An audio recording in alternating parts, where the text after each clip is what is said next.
स्वागत है आप सभी का tech study ITI YouTube channel पर। फाइनली यहाँ पे इंडियन नेवी की तरफ से जो अप्रेंटिसशिप जारी की गई थी नावल डॉकयार्ड मुंबई की तरफ से, उसका यहाँ पे ऑफिशियल अपडेट आ चुका है। इसका नोटिफिकेशन एक मार्च में ही जारी किया गया था, लेकिन ऑनलाइन फॉर्म भरना स्टार्ट नहीं हुआ। हम भी बार बार वेबसाइट चेक करते रहे बट आया नहीं, इसलिए हम आपको अपडेट नहीं दे पाए थे। अभी फाइनली यहाँ पे 1 महीने के डिले के बाद फिर से इसकी एक अपडेट आ चुकी है और एम्प्लॉयमेंट न्यूज़ में भी इसका नोटिफिकेशन जो है वो जारी किया जा चुका है। साथ ही ऑफिशियल नोटिफिकेशन भी आ चुका है और फॉर्म भरने की डेट भी यहाँ पे जारी की जा चुकी है। तो आप यहाँ पे देख सकते हैं ये IT26 का है, जिसमें ITI और नॉन ITI दोनों की अप्रेंटिसशिप निकाली गई है। एंड नावल डॉकयार्ड से अगर आप अप्रेंटिसशिप करते हैं तो यहाँ की जो ट्रेड्समैन की वैकेंसी आती है उसमें आपको 100% मौका मिलता है और बहुत ही आसानी से आपका सिलेक्शन यहाँ पे हो जाता है। तो वीडियो को लाइक जरूर कर दीजिएगा जिससे सभी तक ये इन्फॉर्मेशन पहुंच सके। एंड साथ में चैनल को सब्सक्राइब करके आप चैनल पर नहीं जुड़े हैं तो हमारे साथ जरूर आप लोग जुड़िएगा, जिससे आपको सभी तरह की इन्फॉर्मेशन, अपडेट और पढ़ाई की वीडियोज मिलती रहें। इसके साथ साथ नोटिफिकेशन के PDF और बाकी अपडेट के लिए आप लोग जुड़ सकते हैं tech study ITI Telegram channel पर। डिस्क्रिप्शन में लिंक है, वहाँ से आप उस पर भी जुड़ सकते हैं। फॉर्म भरना अगर यहाँ पे देखिए तो 23 अप्रैल से लेके 10 मई 2024 तक फॉर्म भरा जाएगा। जैसे ही 23 अप्रैल से फॉर्म स्टार्ट होता है भरना, आप सबको फॉर्म भरने का वीडियो भी हम यहाँ पे प्रोवाइड कर देंगे। आइए डिटेल नोटिफिकेशन देखते हैं कौन कौन से ट्रेड के कैंडिडेट्स एलिजिबल हैं। कुछ ऐसे कैंडिडेट्स भी फॉर्म भर सकते हैं जिन्होंने ITI ना किया हो। तो यहाँ पे आप देख सकते हैं ये आपका 20 से 26 अप्रैल का जो एम्प्लॉयमेंट न्यूज़ है उसमें भी ये नोटिफिकेशन जारी किया गया एंड ऑफिशियल वेबसाइट पे भी है, लेकिन वो बैक डेट का है।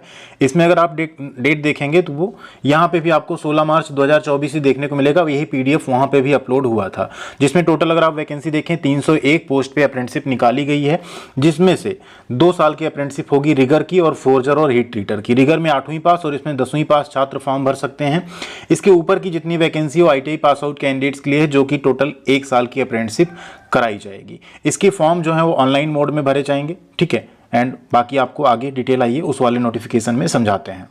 तो यही नोटिफिकेशन है जो यहाँ ऑफिशियल वेबसाइट पे भी आपका डला हुआ है। 301 पोस्ट है टोटल, जिसमें अगर आप देखें तो ITI का इलेक्ट्रीशियन ट्रेड की 40 पोस्ट है, इलेक्ट्रोप्लेटर 1, फिटर की 50, फाउंड्री मैन की 1, मैकेनिक डीजल की 35, इंस्ट्रूमेंट मैकेनिक 7, मशीनिस्ट की 13 है, MMTM 13, पेंटर जनरल की 9 है, पैटर्न मेकर की 2 है। इसके साथ साथ पाइप फिटर की 13, इलेक्ट्रॉनिक्स मैकेनिक की 26, मैकेनिक RAC की 7 पोस्ट है, सीट मेटल वर्कर की 3 है, सिप राइट वुड की यहाँ 18 है, कारपेंटर ट्रेड कहेंगे इसे। टेलर यानी स्विंग टेक्नोलॉजी या ड्रेस मेकिंग की छात्र जो है फॉर्म भर सकते हैं 3। वेल्डर की यहाँ पे 20 पोस्ट है। मेसन वेल्डिंग कंस्ट्रक्शन की 8 है। ICTSM एंड ITESM दोनों ट्रेड के लिए 3 पोस्ट है यहाँ पे टोटल, ठीक है। सिप राइट स्टील की यानी फिटर ट्रेड यहाँ भर पाएगा 16 सीट है। 2 साल की अप्रेंटिसशिप आपको रिगर एंड फोर्जर और हीट ट्रीटर में मिल जाएगी। कुल मिला के 301 पोस्ट पे वैकेंसी निकाली गई है। रिजर्वेशन आपको जो गवर्नमेंट की गाइडलाइन है उसके अकॉर्डिंग यहाँ पे OBC एंड SC ST को देखने को मिल जाएगा। अब यहाँ बात कर लेते हैं एज लिमिट की। तो एज लिमिट से पहले यहाँ देख लीजिए जो ITI ट्रेड है उसमें आपका ITI NCBT या SCBT से होना चाहिए। नॉन ITI में रिगर के केस में आप 8वीं पास आउट हो और फोर्जर हीट ट्रीटर के केस में आपने मैट्रिक यानी 10वीं पास किया हो तो आप ये फॉर्म भर सकते हैं। एज लिमिट की अगर यहाँ बात करें तो मिनिमम जो एज लिमिट रखी गई है वो है 14 ईयर्स, ठीक है। मिनिमम कितनी 14 ईयर्स है, ठीक है। जो हैजार्डस ऑक्यूमेंट्स जहाँ ऐसा कुछ है उसकी यहाँ पे मिनिमम 18 साल एज लिमिट जो है रखी गई है। एंड यहाँ आप एक चीज़ देखेंगे इसमें अपर एज लिमिट अगर आप देखें यहाँ पे तो अपर एज लिमिट आपको देखने को नहीं मिलेगा, सिर्फ 14 ईयर्स लिखा है। हैजार्डस एरिया के लिए 18 साल लिखा हुआ है मिनिमम एज, ठीक है। तो इसमें एक चीज़ लिखा है देखिए अकॉर्डिंगली, इसके अकॉर्डिंग ये क्या कह रहे हैं, candidates born before June 2010 are eligible for non hazardous trade. And ऐसे कैंडिडेट जो जून 2006 के पहले जिनका जन्म हुआ हो वो हैजार्डस ट्रेड के लिए यहाँ पे एलिजिबल हैं, ठीक है। तो किसी का 14 साल 18 साल उसको आगे बात कर लेंगे। एंड आगे इसमें अपर एज लिमिट ना लिखते हुए इन्होंने ये लिख दिया कि जो ट्रेड्समैन स्किल्ड की वैकेंसी आती है नावल डॉकयार्ड मुंबई में वहां पे अपर एज लिमिट फिक्स रहती है। तो अगर आप ज़्यादा एज के हैं तो आपका ये अप्रेंटिसशिप करके कोई फ़ायदा वहां नहीं होगा, क्योंकि आप उसमें एलिजिबल नहीं हो पाएंगे। उसमें क्या एज लिमिट रहती है उसको भी हम लोग वीडियो के लास्ट में एक बार देख लेंगे। फिजिकल फिटनेस की अगर बात करें तो यहाँ पे आपका हाइट 150 सेंटीमीटर होना चाहिए, वेट आपका 45 किलो से कम नहीं होना चाहिए, चेस्ट का एक्सपेंशन आपका 5 सेंटीमीटर से कम नहीं होना चाहिए। आई साइट 6/6 से 6/9 तक चलेगी, यानी 6/9 करेक्टेड विद ग्लासेस अगर आपका आई है तो आप भर सकते हैं फॉर्म। बाकी आपका फिजिकल फिटनेस नॉर्मल रहना चाहिए। अप्रेंटिस में स्टाइपेंड की बात करें तो आपको वहाँ पे स्टाइपेंड देखने को मिल जाएगा, 7700 से 8050 के आसपास स्टाइपेंड रहता है। सिलेक्शन प्रोसेस आपका जो होगा रिटन एग्जामिनेशन के बेसिस पे होगा, यहाँ मेरिट बेस पे नहीं होगा। एंड जो रिटन एग्जामिनेशन होगा उसमें जितनी वैकेंसीज हैं उससे 10 to 20 टाइम्स आगे वो भी लिखा हुआ है कि उतने कैंडिडेट्स यहाँ पे रिटन एग्जाम के लिए बुलाए जाएंगे। तो सबसे पहले आपका प्रीलिमिनरी एक मेरिट टेस्ट बनेगा, मेरिट बनेगी एक, ठीक है। वो आपका कैसे बनेगी, ट्रेड एंड कैटेगरी वाइज बनेगी।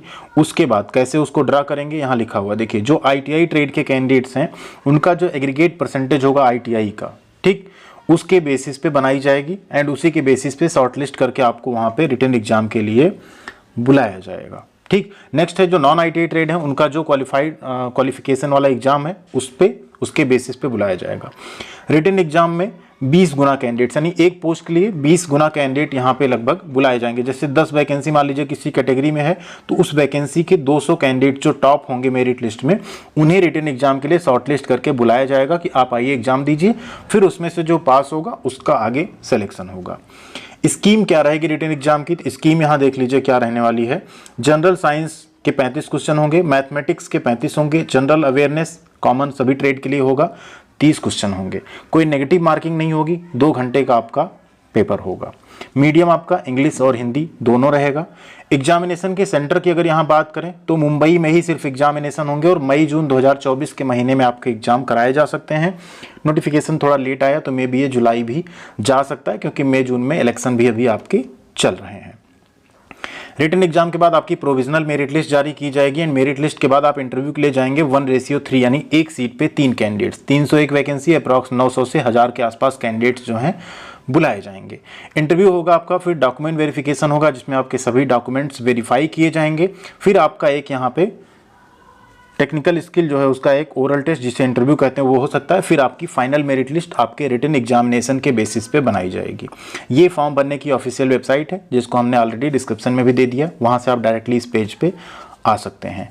ट्रेनिंग आपकी जुलाई अगस्त 2024 से स्टार्ट हो जाएगी यानी अगस्त 2024 तक आपको वहाँ ज्वाइनिंग जो है करा दिया जाएगा। बोर्डिंग एंड लॉजिंग आपको खुद वहाँ करना होगा क्योंकि वहाँ पे आपको कोई भी एकोमोडेशन प्रोवाइड नहीं किया जाएगा, इसका अरेंजमेंट आपको खुद से करना होगा। ऑनलाइन फॉर्म आपको भरना होगा, उसके लिए सभी डॉक्यूमेंट्स रिक्वायर्ड होंगे, स्पेशली कैटेगरी सर्टिफिकेट आप लोग सेंट्रल गवर्नमेंट के फॉर्मेट में बनवा लीजिएगा, ठीक है। तो ये सारी चीज़ें यहाँ पे एंड यही पूरी इसकी डिटेल है। इस पर हमने पहले भी वीडियो बना दिया था बट अब फॉर्म भरना 23 अप्रैल से स्टार्ट होगा, इस वजह से एक बार आपको अवेयर कर दे रहे हैं। तो जो भी कैंडिडेट्स रेलवे में नहीं सेलेक्ट हो पा रहे हैं, मेरिट थोड़ी कम है, तो यहाँ फॉर्म भर सकते हैं। अगर आप शॉर्टलिस्ट हो जाते हैं तो रिटर्न में आपको अपना हुनर दिखाने का मौका मिलेगा और अगर आप लोग अच्छे से वहाँ पे रिटर्न में अच्छा नंबर स्कोर कर लेते हैं तो ये बेहतरीन अप्रेंटिसशिप आप कर सकते हैं। एंड हम सभी को सजेस्ट करेंगे कि इसका फॉर्म भरिए क्योंकि इस अप्रेंटिसशिप में ट्रेड्समैन मेट की हर साल वैकेंसी आती है और अच्छी खासी आती है। कई बार तो कुछ ट्रेड में इतनी वैकेंसी आती है उतने कैंडिडेट्स नेवी से अप्रेंटिसशिप किए हुए मिलते भी नहीं हैं, तो यहाँ पे फिर आपका सिलेक्शन थोड़ा आसान हो जाता है। थोड़ी सी भी अगर आप तैयारी कर लेते हैं तो नेवी में आप ट्रेड्समैन मेट की जॉब पा सकते हैं। वो नवल डॉकयार्ड भी हो सकता है, मझगांव डॉक शिप बिल्डर्स में भी आती है वैकेंसी। इसके अलावा CSL कोचीन शिपयार्ड लिमिटेड में आती है। नवल डॉकयार्ड जो आपका विशाखापट्टनम है, मुंबई है, गोवा करवार वाला है, उन सब में वैकेंसीज आती हैं एंड जिसमें भी आएगी उसमें आप एलिजिबल रहेंगे अगर आपने नवल डॉकयार्ड से अप्रेंटिसशिप किया है उस केस में। तो मौका अच्छा है, आप लोग इसको छोड़िएगा मत एंड जैसे फॉर्म स्टार्ट होगा आप लोगों को वीडियो जरूर मिल जाएगी। उसके लिए आप लोग चैनल से जुड़े रहेंगे तो सभी तरह की नोटिफिकेशन आपको मिलती रहेगी। Thank you.